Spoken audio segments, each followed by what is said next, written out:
हमारी संस्कृति, हमारे संस्कार सदा रहें हमारे साथ। सब्सक्राइब करें तिलक। युद्ध शुरू होते ही पितामह ने आक्रामक रूप धारण कर लिया है और वो अंधाधुंध बाण चला रहे हैं क्योंकि उनकी आंखें अपने लक्ष्य को नहीं देख रही हैं। हां पार्थ, उनकी आंखें केवल तुम्हारे रथ की प्रतीक्षा कर रही हैं और उनका शरीर तुम्हारे बाणों के स्वागत के लिए उत्सुक हो रहा है। जानता हूं केशव, आज वो कठिन घड़ी आ गई है जिसको मैं आज तक टालता आ रहा था। आज हमें अपने कल तय की हुई रणनीति के अनुसार अर्जुन पर प्रतिबंध लगा देना चाहिए। किसी भी परिस्थिति में उसे पितामह के सामने जाने से रोकना चाहिए। पितामह और अर्जुन का युद्ध होने से पहले चारों पांडवों का वध होना अति आवश्यक है। इसलिए जाइए, जाकर अर्जुन के मार्ग में बाधा बन जाइए। जाइए आचार्य। पितामह ने इस पृथ्वी को निष्पांडव करने की जो प्रतिज्ञा की है, उसके कारण पांडव उनके विरुद्ध कोई छल न करे। इसलिए मेरी आपसे प्रार्थना है कि आप दोनों पितामह की रक्षा करें। पितामह अकेले ही पृथ्वी को निष्पांडव कर सकते हैं, उन्हें किसी की सहायता की आवश्यकता नहीं है। ये तो हम भी जानते हैं आचार्य कि पितामह को किसी की सहायता की आवश्यकता नहीं, परंतु हमें अपनी ओर से उनकी सुरक्षा में कोई ढील नहीं देनी चाहिए। शत्रु आखिर शत्रु होता है आचार्य, ये हमें सदैव याद रखना चाहिए। आप उचित कर रहे हैं युवराज, हम आपकी रणनीति का अवश्य पालन करेंगे। चलो सारथी।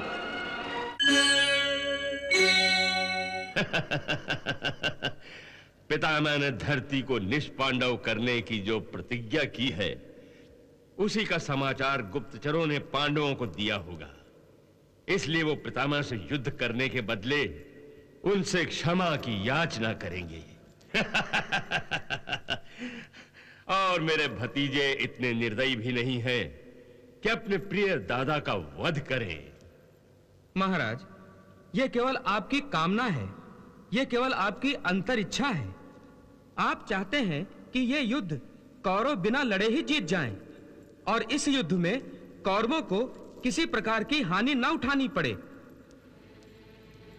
परंतु आपकी इच्छाओं के विरुद्ध युद्ध तो आरंभ होने जा रहा है। श्री कृष्ण ने शंखनाद के लिए अपना शंख उठा लिया है।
युद्ध शुरू होते ही पितामह ने आक्रामक रूप धारण कर लिया है और वो अंधाधुंध बाण चला रहे हैं क्योंकि उनकी आंखें अपने लक्ष्य को नहीं देख रही हैं।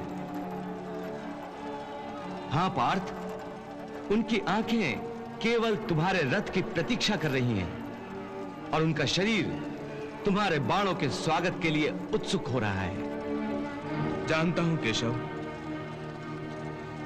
आज वो कठिन घड़ी आ गई है जिसको मैं आज तक टालता आ रहा था।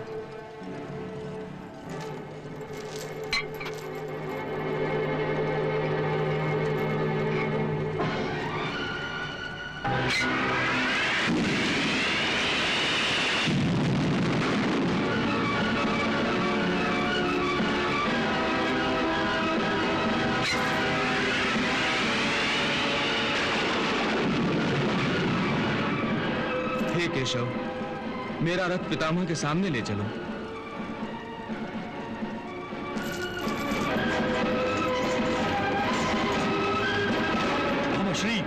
दुशासन, महाराज शल्य, आज हमें अपने कल तय की हुई रणनीति के अनुसार अर्जुन पर प्रतिबंध लगा देना चाहिए। किसी भी परिस्थिति में उसे पितामह के सामने जाने से रोकना चाहिए। पितामह और अर्जुन का युद्ध होने से पहले चारों पांडवों का वध होना अति आवश्यक है। इसलिए जाइए, जाकर अर्जुन के मार्ग में बाधा बन जाइए। जाइए। अच्छी बात है भांजे, चलो। जो आगे बढ़ना श्री, चलो।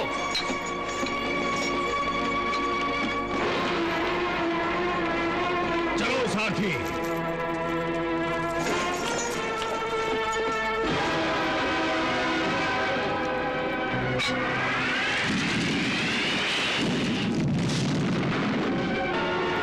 चलो सारथी।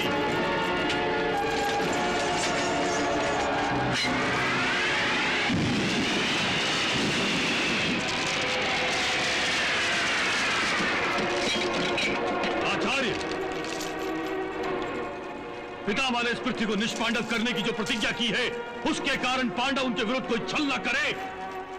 इसलिए मेरी आपसे प्रार्थना है कि आप दोनों पितामह की रक्षा करें। पितामह अकेले ही पृथ्वी को निष्पांडव कर सकते हैं। उन्हें किसी की सहायता की आवश्यकता नहीं है। ये तो हम भी जानते हैं आचार्य कि पितामह को किसी की सहायता की आवश्यकता नहीं, परंतु हमें अपनी ओर से उनकी सुरक्षा में कोई ढील नहीं देनी चाहिए। शत्रु आखिर शत्रु होता है आचार्य, ये हमें सदैव याद रखना चाहिए। आप उचित कह रहे हैं युवराज। हम आपकी रणनीति का अवश्य पालन करेंगे। चलो सारथी,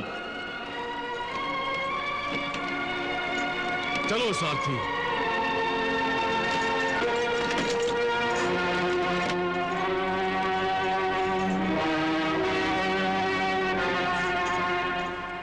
पार्थ, दुर्योधन की चाल को समझो। ये तीनों तुम्हें पितामह की ओर बढ़ने से रोकने के लिए आए हैं। जानता हूं केशव, यदि मैं इन तीनों से युद्ध करने में उलझ गया तो पितामह को अपनी प्रतिज्ञा अनुसार संहार करने का अवसर मिल जाएगा। इसलिए तुम इन्हें टालकर मेरा रथ पितामह के सामने ले चलो। ठीक है पार्थ। अर्जुन, भाग रहे हो? अरे कायर रण छोड़कर भागना ही था तो रण में आए ही क्यों थे? मामा श्री, जिसका सारथी ही रण छोड़ हो, वो तो रण छोड़कर भागेगा ही। पर हम तुम्हें जाने नहीं देंगे अर्जुन। अर्जुन! क्षत्रिय योद्धा तो दुश्मन की ललकार सुनते ही कांप उठते हैं, और तुम पीठ दिखा रहे हो। सोच क्या रहे हो अर्जुन? हमसे युद्ध करो, युद्ध। भांजे, विश्व का सर्वश्रेष्ठ धनुर्धर अपने शत्रुओं की ललकार सुनकर भागा जा रहा है।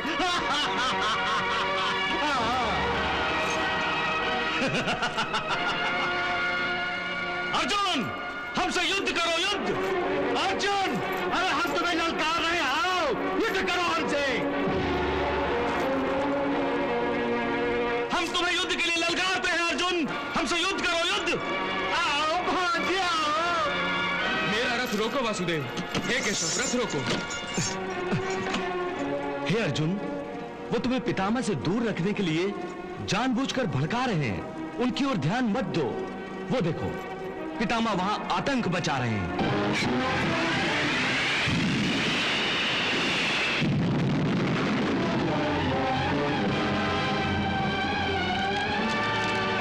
परंतु केशव, जब कोई युद्ध के लिए ललकारता है तो एक क्षत्रिय पीठ नहीं दिखाता। इसलिए पहले इनसे निपट लेने दो, फिर पितामह से युद्ध करूंगा।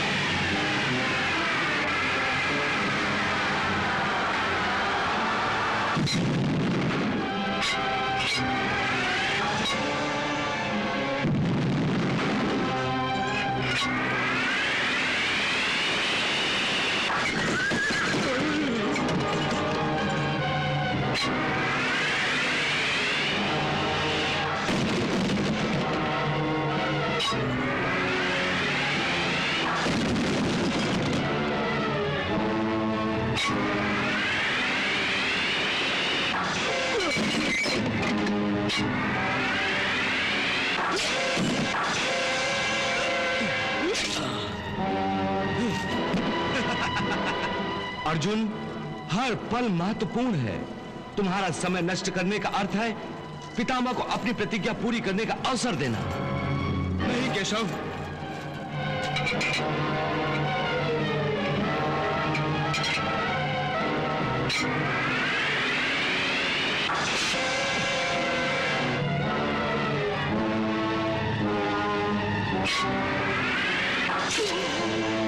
साथी,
दुशासन, यदि मैं चाहूं तो इसी समय तुम्हारा सर तुम्हारे धड़ से अलग कर सकता हूं।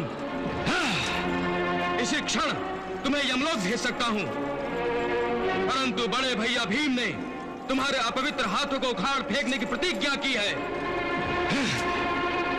इसीलिए तुम्हें जीवन दान देता हूं।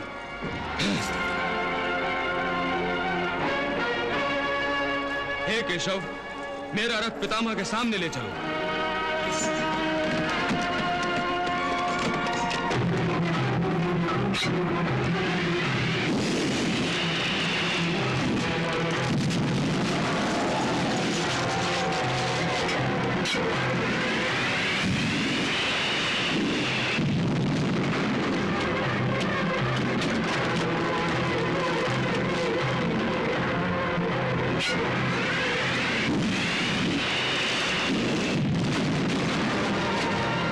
कृपाचार्य, आप देख रहे हैं अर्जुन आज किस बहादुरी से युद्ध कर रहा है। अर्जुन को पहले जैसी शूरवीरता से युद्ध करते हुए देखकर ऐसा लगता है कि जैसे आज अर्जुन सूर्यास्त होने से पहले ही संपूर्ण रूप से युद्ध को समाप्त कर देना चाहता है। कल तक अर्जुन बुझा बुझा सा था, जैसे बेवश होकर युद्ध कर रहा हो। लगता था जैसे बाण चलाना ही भूल गया है।